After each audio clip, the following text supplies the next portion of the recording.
Well, hello everybody, and welcome back to another episode of the Ricecast.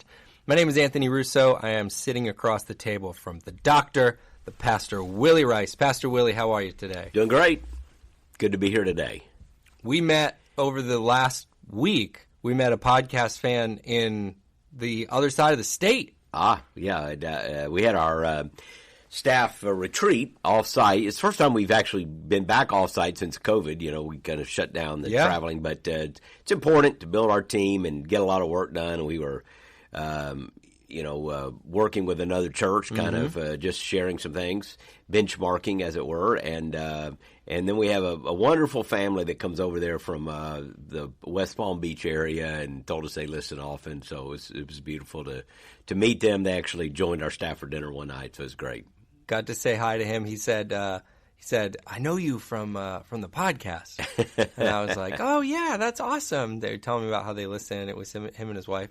And then we were sitting at the same table, you and me, and I pointed down the way, and I said, he's on the podcast, too. And he said, no, I know. He was nervous to talk to you.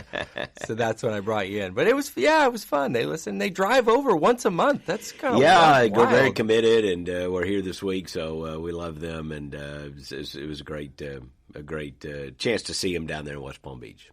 Sweet time for the staff. We had a great just a great week, or a couple of days down there, really. But it's a great time to be at Calvary, as it always is. Continuing on with our counterculture series. How do you feel like that's been rolling along? Well, it's one of those series that's hard to teach because we're challenging people and we're talking about some of the issues in regards to human sexuality, gender, all the things that are hot-button issues that are just where the culture is pushing back on the biblical Christian worldview. And they're hard issues. I mean, our people are living in those issues. They're living with those tensions. We have friends that we love. We have family members that we love that see things differently. And yet we cannot not talk about these things. That's just not an option. We have to learn to think biblically, Christianly about these things, and to do so with love toward others, and yet at the same time with convictional truth. It's a challenge, admittedly. It's a tension, and the truth is not necessarily in tension. The truth is clear, but the tension that exists of holding to convictional truth while also living in a world that is opposed to that in many cases, and trying to love people that we genuinely love, that are not our enemies at all. We may see the world differently than they do, but they're not our enemies. Our enemy is not flesh and blood, and so all of those tensions are a very real thing. But we're enjoying teaching through the book of Daniel. At least the first part of it, as we get ready for the summer here. We have 2 messages to go that are upcoming. That'll take us to the end of the month. And we've heard a lot of feedback from the series, and we're very grateful for it. I got to ask you, because it's just dawning on me now that I don't think we've talked since. But how was Brooklyn Tap?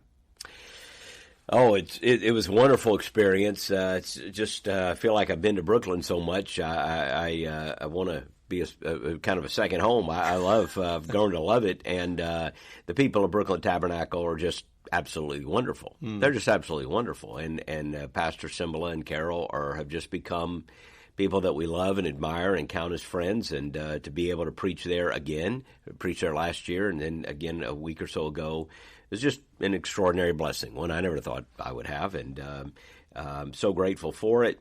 And then also to be at the Pastors' Conference. I was up there literally 2 weekends in a row, but it was a wonderful experience. And as you know, we had about 40 or so Calvary members who actually made the trip with us. And I was talking to some last night, and they talked about what a wonderful time they had, and how well they were treated by the people there. So just love Brooklyn Tabernacle, love Jim and Carol Cimbala, and just grateful for their friendship. Yeah, we'll put I'll put a link to that service in the show notes. So if you missed it, you haven't been able to check it out yet, you can check it out there.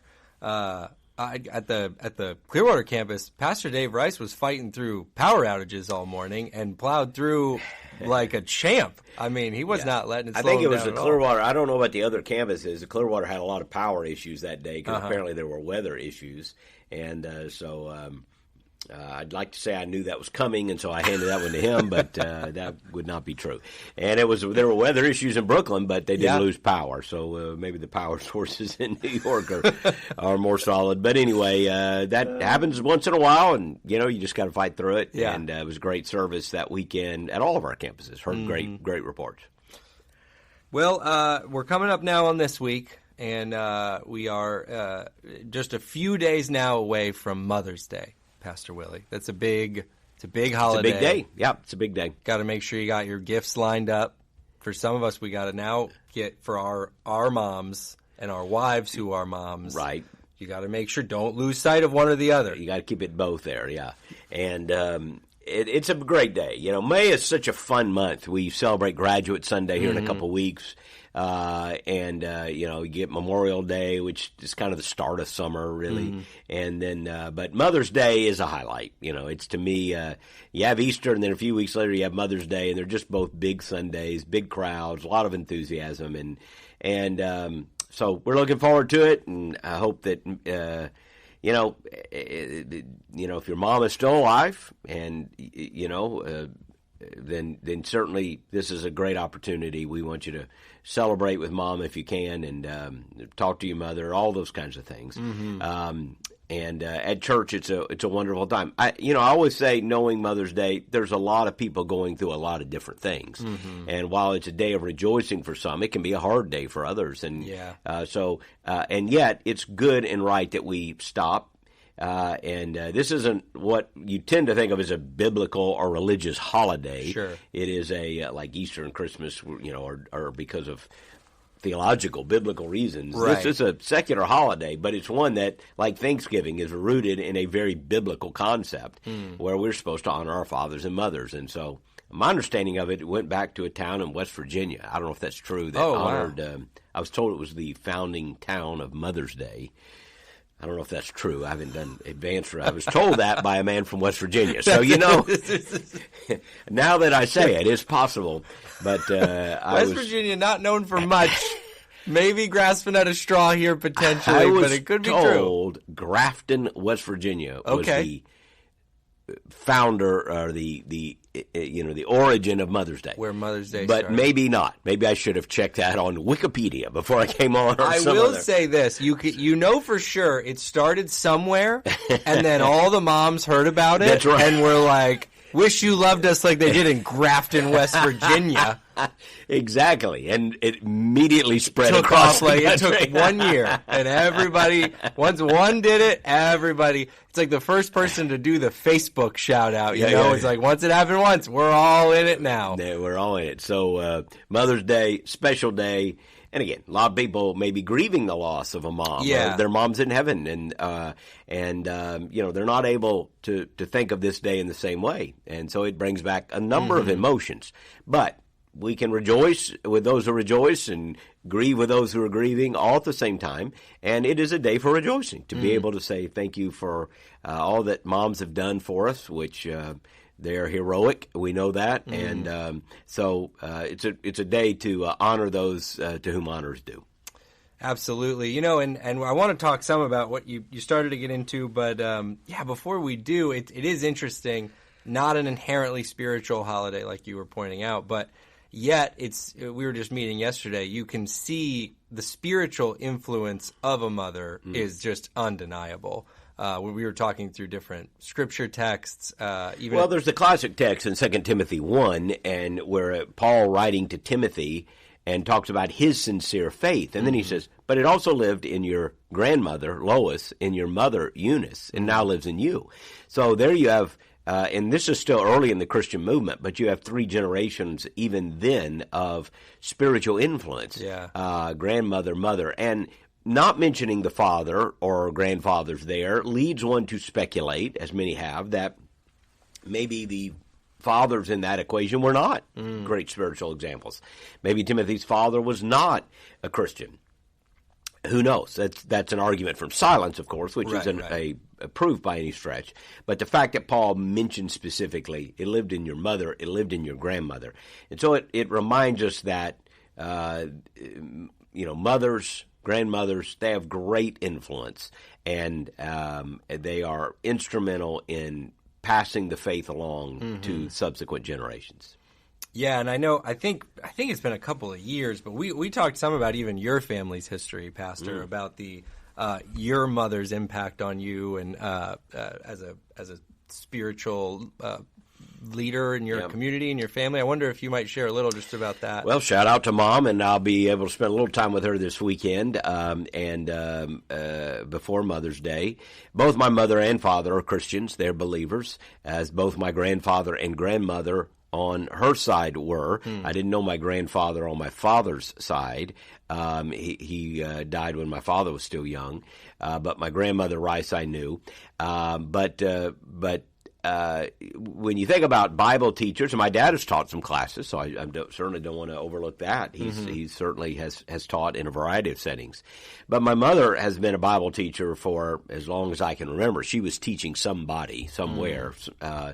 And before her mother was also a Bible teacher. My grandmother knew over there in Tampa. I often say, she had, I think it was like a 10th grade education, never finished high school, grew up in a rural outside of Plant City. But she was a Bible teacher, and she knew her Bible, and she was a woman of great wisdom. And so when you think about the teaching legacy in my family, I often think about my grandmother and my mother particularly. And so I said, my dad also taught classes, and so certainly think about that. But I just think about the legacy through here on Mother's Day, my mother, my grandmother, and that they love to teach the Bible. And so I don't come from a family of pastors. I don't come from a family of prominent people in the sense of people think about prominence, Sure. famous people and so forth. But they loved the Lord. They were involved in their church. They made a difference, and obviously their influence has impacted me greatly, and I hope in some small way lives on through me.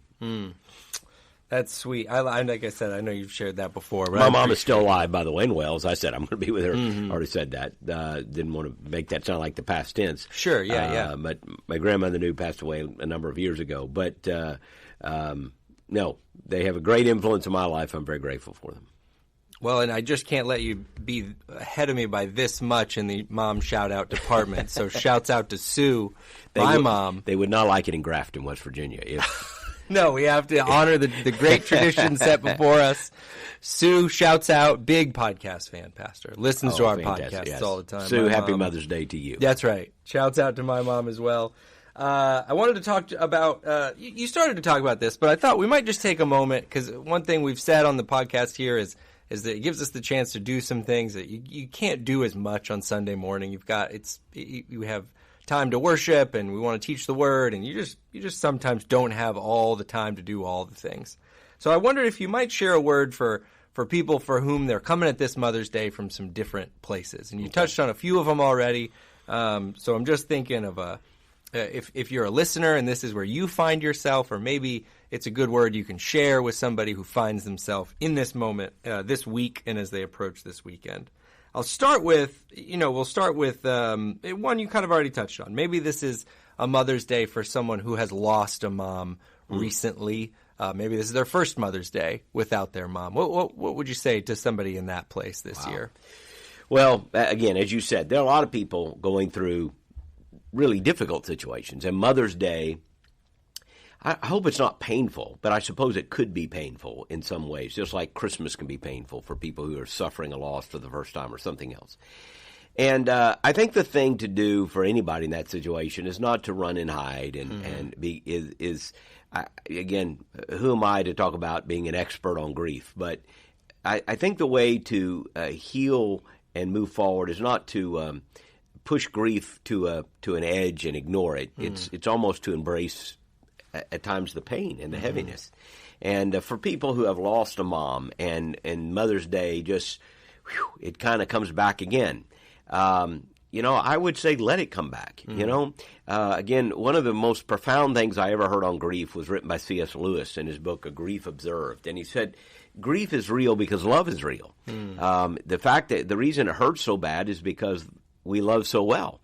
And if it was less meaningful, then it wouldn't hurt as bad as it does. Yeah. So I think when there is pain on a Mother's Day weekend like this because you're grieving still, I think you embrace that in the sense of recognizing it and even being grateful. Mm-hmm. This hurts so bad because the gift was so beautiful. Mm-hmm. The love was so real.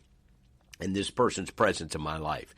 Turn your grief into gratitude. Be thankful, not for the loss, but for what the loss represents, which is, what was the blessing. Right, be grateful for that. So turn your grief into gratitude. As you feel the pain. It's like when you're fasting. You turn the hunger pain into prayer. You turn the hunger pain into thinking about God. It's this constant reminder throughout the day, I need to be focused on the spiritual, not the physical. If you're grieving, turn that into gratitude and praise for what God did give you, for what you had, for the impact of your mother. And obviously for those of us who are Christians and have the hope of eternal life and believe that hope lived in the mothers who have gone before us, there is a great blessing, an enormous blessing of knowing that they are with the Lord and we will be together again one day. So I would say turn your grief into gratitude. That doesn't mean it won't hurt, but it means it doesn't sit there as hurt. It flows from the hurt into gratitude. Mm-hmm. God, thank you. God, thank you for that person who impacted my life in such a meaningful way. It's so good. And I like to throw in here, we've said it a couple times in a couple areas, but I think you can be active in this sense. Sometimes you're there with someone when they lose somebody at the service. You'll attend a funeral, maybe even a week after you'll reach out. But if you know someone has lost their mom, I know we've suggested this a couple of times. A lot of times at Christmas we're mindful of this. But if you know someone who's lost a mom, it's a great time to just let them know that you know. Yeah, pick up the phone. You don't even have to say something very clever or anything. Yeah. Just say, hey, I know you're missing your mom. You could even say, I miss your mom too, if you knew her and were blessed by her. But yeah, what you said is perfect. Let them know that you know and that you care. That's all you need to do. Yeah. You don't need to have some powerful word. Just, I know, I love you, and, know you're grieving. Yeah, because you're not going to say anything to take it away anyway. So it's a great thing. But we got a lot of moms to cover. Let's keep on moving. A lot of people coming at this day from different places. This is a difficult one, a uniquely difficult one. And I'm starting with maybe some people who are coming to this holiday, maybe from some places of pain or it's a tougher day for them. But what about those who want to be a mom, who have had a desire to be a mom? And that can come from maybe you thought you would be married and have a family and that didn't play out. Maybe it's fertility issues. But what would you say to somebody in that place? These are some of the women for whom this day can be the most painful. And I know some people close to me who have had struggle with fertility issues and not been able to conceive when they wanted to, or it's been very difficult to do. And as you said, I also know some single women in our church who thought they would be mothers by now. This was the longing of their heart, and it didn't happen. And if the first category is turn your grief into gratitude, maybe this one is turn your frustration into faith. And I don't mean the empty kind of faith that is just a cliche or a bumper sticker. I mean trust.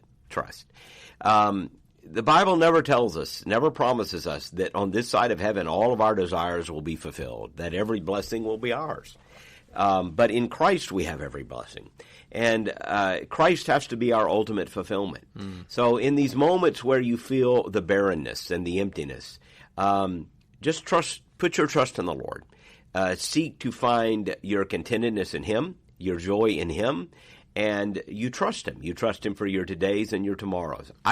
You can say, well, that's easy to say, hard to do. I'm sure it is. But I can't, what else are you going to do? Sit in the corner and just be angry and bitter? That's not going to heal you. It's not going to free you. It's not going to make you happy. But to say, God, I thought this would be the case, and this is the case, but I trust you. I find my contentedness in you. And I will, as Paul said, learn to be content in all things in Christ. And I believe that is possible. So for those who look at this day and there's a sense of unfulfilled expectations, well, nobody has every expectation fulfilled this side of heaven. That's the reality. even if you had a family, even if you were married, even if you had children, there would still be unfulfilled expectations. We learn to fill that gap by trusting in the Lord and finding in Him the real source of joy and the real fullness in our life. But it's a real burden that some people carry, and we should all be mindful of that. And I tell you what, I could also say to those of us who maybe, we don't know what that's like to go through that. Just be careful of what you say. I know some people can sometimes think they're being cute and clever, and their insensitive words can be very hurtful. They see a young couple that hasn't had children, and they say something they think is cute and funny, like we got to get busy now, whatever. Well, you don't know that those words that maybe you think's funny. No, that's like a bomb blowing off. They're carrying that burden around all the time. Or when can we be expecting some news? Well, they would love to share news, but that news isn't coming. So we need to be careful. We just need to be sensitive that we share one another's burdens. The single woman that you think you make some you think funny remark, but the reality is that's a burden she carries, right. And we should make sure they're part of our family, part of our church family, and we have brothers, we have sisters, just as we have moms and dads. It's what makes the church a beautiful thing. There are unfulfilled expectations in everyone's life, and by all means, do not be like Elkanah, Hannah's husband, who, when she could not have a child, he said, "Am I not better to you than 7 sons?" This was not a wise thing for a man to say. Not good. So just that we need to learn that sometimes people say unwise things. Right. And that one we kind of chuckle at, but there are others that are certainly very painful. Had she answered that question, I don't think he would have liked the answer. I'm sure she did answer, and the Lord God has prevented that from being in Scripture for our edification. That's another good one. Don't ask questions you don't want the answers to. You don't really want to know the answer to that. That's really good, though, Pastor. And again, I know I'm reflecting back to some podcasts and some topics we've covered before, but I know a temptation for those that find themselves in that situation is to find to have almost a sense of incompletedness. Yep. A single person, right? And you're not incomplete. Yep. You're like you said, it's in Christ where is the only place you're going to find. I think you feel that that's perfect. You feel that sense of I'm incomplete, but in Christ we are all made whole, and no one has every blessing, and so I think learning to find my content in Christ. I don't believe it can come any other place. Paul said, learning to be content in every circumstance. So I think there can be that contentedness in Christ, but you're certainly not incomplete. You are whole and complete and made in the image of God and valuable to His kingdom and valuable to your church family. Amen. Okay, let's talk about this one again, and this will kind of cover some of the people for whom this might be a tough day first. What about the mom of this is kind of a church word if you're not familiar, but like the mom of a prodigal. This is a phrase when Pastor Jim was here with us, we talked some about this, but it's you had a child and you raised that child, and it's just now the relationship is at a point where they're making some choices that are not what you want for them, maybe not what God would want for them. The distance or the relationship feels distant or strained. What do you say to a mom who comes into this Mother's Day with that kind of relationship? Yeah, this is one of the great burdens I've found that people in church carry around for not only their children but their grandchildren who are not walking with the Lord. And, of course, the word prodigal comes from the story Jesus told about the child who went off and lived recklessly and rebelliously for a period of time. If I were to ask for a show of hands on Sunday, how many are dealing with a prodigal child or family member, they would go up all around the room. I would say, first of all, this. God knows. God knows because His heart has suffered the rejection of children who have rebelled, of certainly His creation that doesn't always reflect Him and worship Him because His people rebel against God. So first of all, the Lord knows. And we can find strength in knowing that God knows the burden we carry. Jesus had people reject Him who are close to Him. We read about prodigals in the Bible.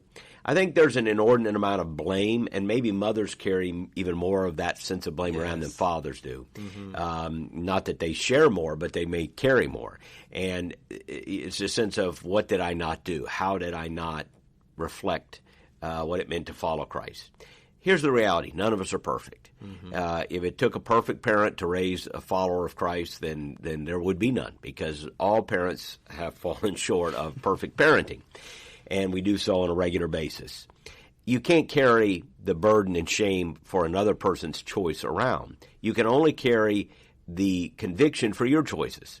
So, look, if you've made mistakes, well, bring those to the Lord and ask His forgiveness. And if you need to ask others forgiveness, you can. But you cannot carry around a sense of shame for others' choices, which means even our children that are raised, they can make choices. And some of them, will make choices that break our heart. So I would say, number one, there's nothing to be gained by carrying around an inordinate sense of blame, except the conviction of the Holy Spirit where you need to, humble yourself where you need to, seek forgiveness where you need to, but then trust in the Lord. Of course you are not perfect. Of course you fail. Number two, you never quit praying. You never quit praying. Remember, you may not see the final chapter in the book. If your children outlive you, you may close your eyes in death and not see, how does this story all end? Yeah. So sometimes you live to see the victory and sometimes you don't. And you have to trust God with the rest. So, keep praying. Don't ever quit praying. I think of the stories Jesus told that urged us to pray without ceasing. So if you have a prodigal child, just keep praying. Just keep praying. Make it part of your daily prayer routine. Turn their heart toward you, God. And seek to influence where you can.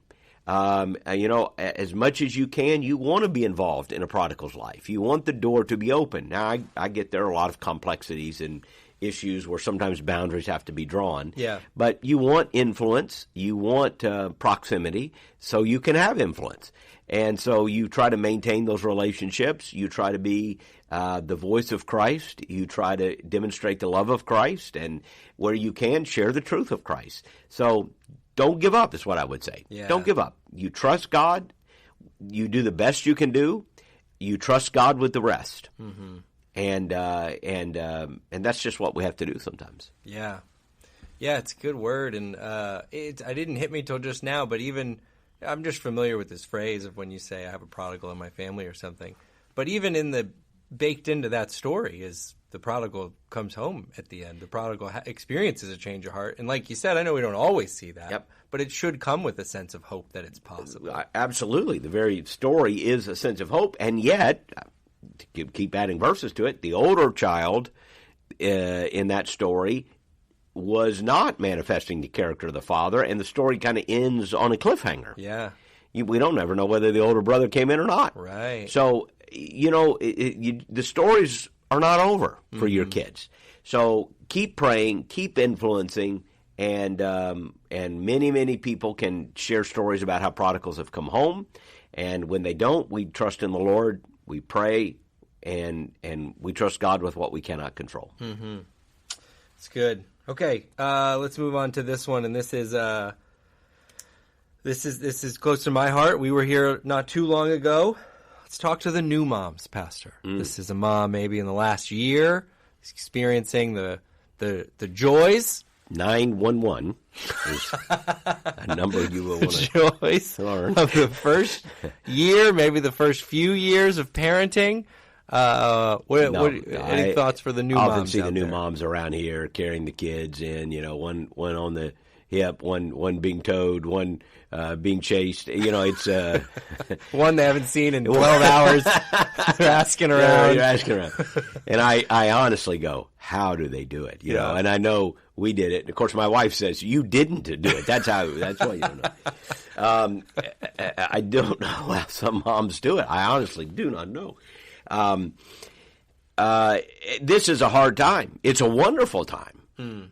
And I think most moms know it. But it also can be a very hard time. You can be dealing with physiological things sometimes after birth that can throw you emotionally. And a lot of new moms have experienced that. Doesn't mean you're wrong or broken or something. It means, hey, this is hard. It's hard on your body. And it's, again, having never given birth and never will I give birth. Right. We can all understand physiologically it can take a toll on one physically, which takes a toll on one emotionally. You're not getting enough sleep, right? You're not getting enough sleep. You've got more than you can do. And so just understand, if you feel overwhelmed, that means you're sane. And if you feel like I'm not going to make it, you are going to make it. Cherish these days. Be grateful for them. You know this. One day you'll look back and think they went by all too fast. Yeah. And that is the way life goes. Yeah. I promise you. You look back and go, it went by so fast. But these are hard, difficult days too. So give yourself some grace. Give yourself some slack. Think about what's most important. Okay, so the house doesn't look perfect. You know what? It'll be okay. Yeah. You can't attend to everything like you want to attend to everything. It'll be okay. The fact that you managed just to take care of these kids and keep them fed and alive and, is a great accomplishment at times. So give yourself some grace. Give yourself some slack. Enjoy it. Take a moment to take a deep breath and enjoy this Mother's Day with your kids still at home. It will soon be gone. And give yourself a little grace. Right. Oh, you're not perfect. You're just not perfect. Yeah. There's no perfect mom out there, but you're doing pretty good, I'm sure. Yeah.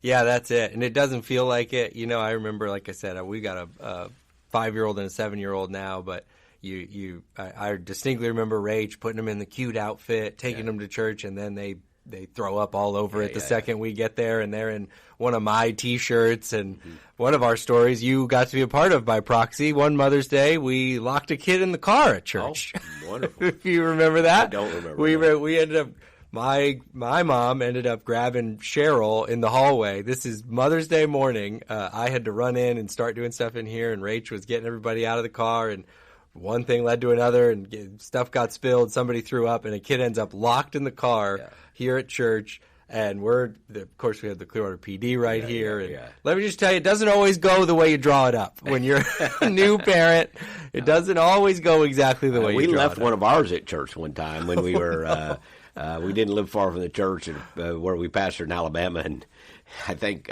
we actually got home and realized we didn't have her, and one thought one had her, one thought the other had her, and so forth, and then you realize no. Fortunately, we were close and we were right back at it. But so parenting will humble you very fast. Yeah. The old adage of somebody who's after having one kid they were going to write a book, but all I know about parenting, and it's going to be a bestseller, and then they had a second one and a third one, and now it's like some things I once thought about parenting. Right. If you don't have anything better to read, parenting will eventually humble you. Yeah, it absolutely will eventually humble you. And also, moms, one of the things that's so hard about being a mom is you give and give and give, and some it goes unrecognized at times, which I think is why Mother's Day is such a beautiful day, because we're reminded, hey, we do need to say thank you. But as we all know, kids can they take. We're teaching them to be unselfish, and but they're not sitting there. Thank you, Mother, for taking the time to make this meal for me. They're just you don't get that kind of a gratitude, but they do rise up and call you blessed, and so your labor is not in vain. And Mother's Day weekend is just a time to remember what you are doing in investing in your children through motherhood, all the sacrifices you've made, all the service you are rendering. It matters. It matters. Absolutely. And we mentioned before some things, not to say to moms, and I'll throw one more in here. When you do come upon that new mom in the church lobby and she's got one kid, one new baby on her arm just pulling her hair out and the other one screaming in the stroller, that is not the time to remind her that these days go by so fast. It's true. I'm not saying it's not true, church member, but it's not. You just let her maybe offer to hold a baby, but you don't need to come in with that comment at that particular moment. Yeah, and it is true. And there is a time to be reminded of it. But you're right. It is. I guess what I would just say, it's really, very challenging. Yeah. And every stage has unique challenges, but boy, those early days when they are so utterly dependent upon you, it's very challenging. And young moms can be overwhelmed, and there's the stresses of trying to make sure your marriage stays healthy and that you're staying healthy and that you're physically healthy. Boy, if you feel overwhelmed, it's because you probably are. And as we said, give yourself some grace. Hopefully you can rest a little bit this weekend. That's right. Hopefully they're not asking you to make all the dinner for Mother's Day. Maybe this is the one day Dad, you can go to Olive Garden or whatever it is you do. Out. You can figure something out. We're not asking you to cook necessarily if you're not a good cook, but we have plenty of good places around. That's right. Just give her a break. That's give her right. a break this week. Yeah. All right, I was thinking one more here. Maybe one more. This might be where we land. Here, let's talk just for moms of today. I kind of titled this one to the unique challenges facing parents today, particularly moms on this Mother's Day week. I know I speak to, obviously with Rachel, but other moms that, their school can be a unique. What are they teaching them at school? The safety concerns of schools. We all see the news, and just any word to parents of today, specifically moms of today, as they're dealing with the unique challenges of being a parent in 2023. Well, it is challenging. And, this counterculture series is a reminder that the culture is not necessarily our friend anymore. So of the moms are worried. And that you ticked off a couple of things there, the safety of our children with the violence of our culture. And you do worry about that. You do worry about then ideological concerns, depending on where they're going to school and who is influencing them. You're right to be concerned. What can I say? Don't worry. No, you are right to have concerns. What we don't want is to be anxious, which is our worry becomes unhealthy. It becomes, it paralyzes us. We don't want that because that's not solving any problems. I've always said if you're worried, you can do one of two things. You can just nurture the worry, which becomes a kind of fear. Or you can channel that energy into do something. So don't live in fear. Do something. Do what you can do. Again, you cannot do everything, but you can fight for your kids. So let's take the ideological concerns, and maybe they're in a school, you have them in public school or something, and you have some concerns. You know what? I would say channel that energy into doing everything you can to be involved.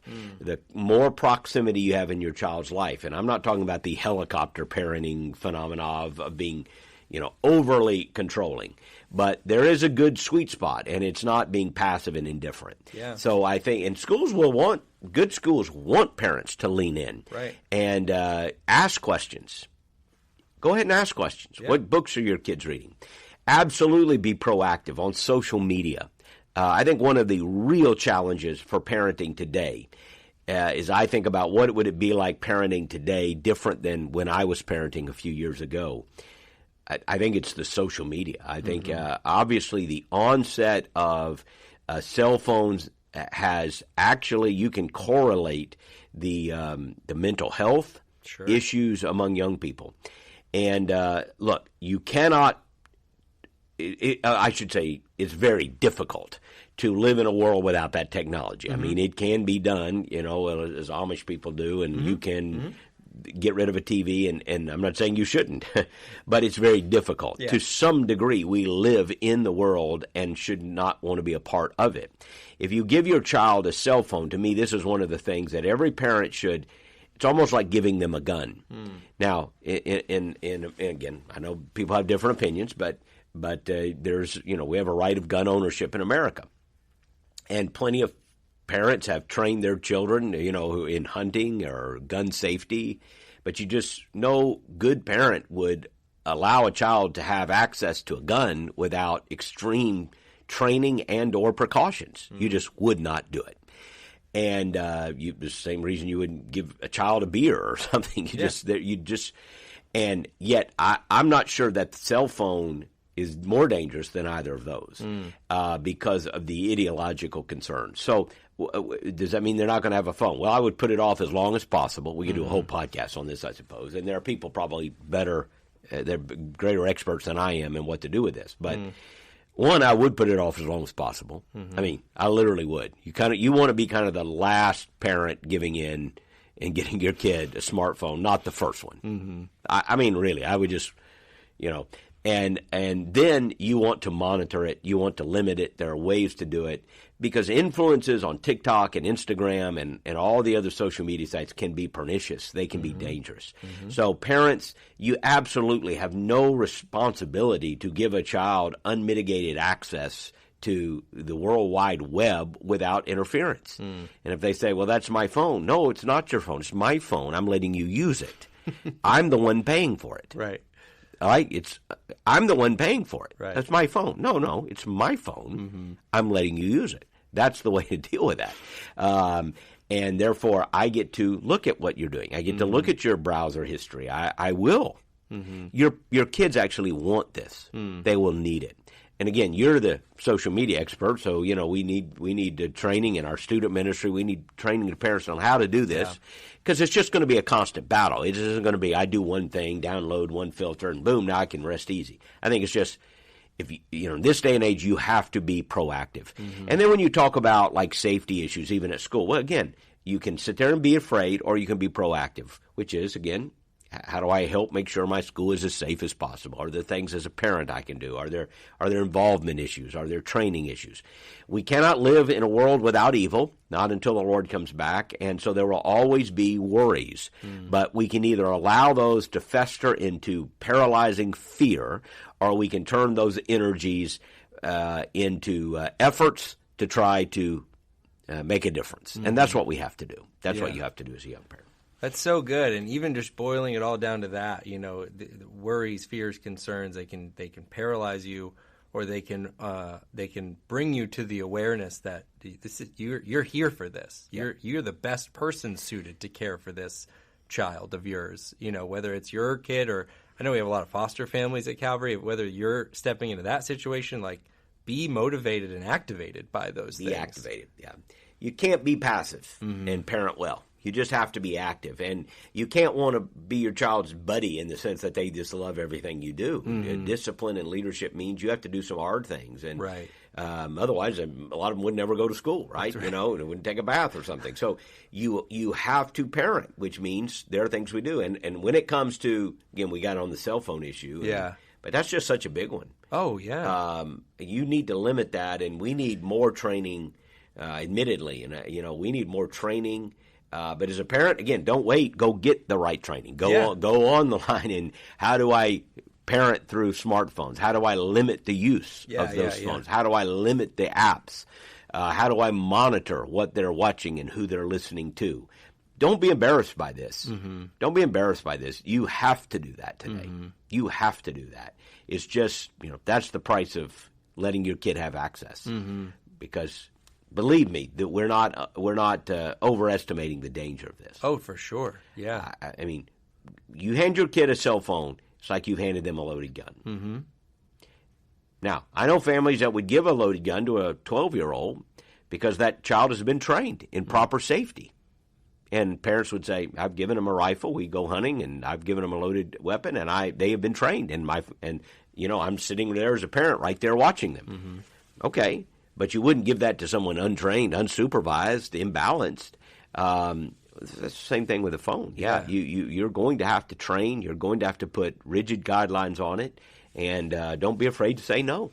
Yeah, and these are lifelong things. You're teaching them to use a tool, right? Whether it's a cell phone, whether it's a smartphone. I mean, even just the access most of us enjoy to the internet at large. You're teaching them how to use this thing, how to be within proximity of this thing in a healthy way. And it is very important to acknowledge that this can be a dangerous thing. We gotta know that off the jump. Like, this isn't a neutral. This can be a dangerous thing very, very quickly, even accidentally at first. It truly can be. You can stumble into somewhere you didn't mean to be, and that can be the start of something really, really bad. So it's very real. There's a lot, but I love that word of just whatever it is that's worrying you, lean into it, be activated by it. I do talk to some parents because I do social media here at the church, and people just know I have a proclivity for that. And a lot of people, my age, I'm in my mid-30s now, which I had to gulp as I said that. I mean, I'm in the mid-30s. Ancient. I don't like that sound. Yeah. But it's if you're a parent and you're, I don't know this stuff, I don't know the apps they're on, like, my suggestion is you probably know a little more than you think. We came up with computers. Like, we know. I know for some grandparents it feels like it's a different language for you. Yeah. But for parents, I don't be intimidated by it. Like, you're positioned for this. So get in there and be activated by those things. That's really good. Be active, be motivated. Don't be passive. That's the word there. Except for moms on Mother's Day. Be passive on Mother's Day. Dads, you gotta they're activated on You've Mother's got Day. to step up and give moms a break. Moms are in the hammock. They're relaxing. And I tell you, maybe the wisest thing you said, Pastor, the whole time was if you're taking care of dinner on Mother's Day and you can't cook, just order it in. Don't punish mom for you doing the cooking, and now there's this awful meal everyone's got to eat. That would be double punishment. Then everybody loses. Olive Garden's open. Go, just get it taken care of. I know Amanda Stanton's a big Carrabba's fan. Shouts out to Amanda. They're going to Carrabba's. Get it ordered in somewhere. Right. Yeah, give them a break. Give them a break. Yeah, give them a break. We love all the Calvary moms that make all of our lives so special, and we will certainly celebrate them. But truly, we do want to honor you, moms, and I know many listen to the podcast, and listen. You're going to at moments think, is this making a difference? Am I good enough? That's probably the number one thing you're thinking. Am I good enough? Have I failed? Have I come up short? My wife talks about the mom guilt, the mom guilt. I think, again, I don't know maybe it's a gender thing or dads are clueless or whatever, but I think the mom guilt is a far greater thing sometimes than dads.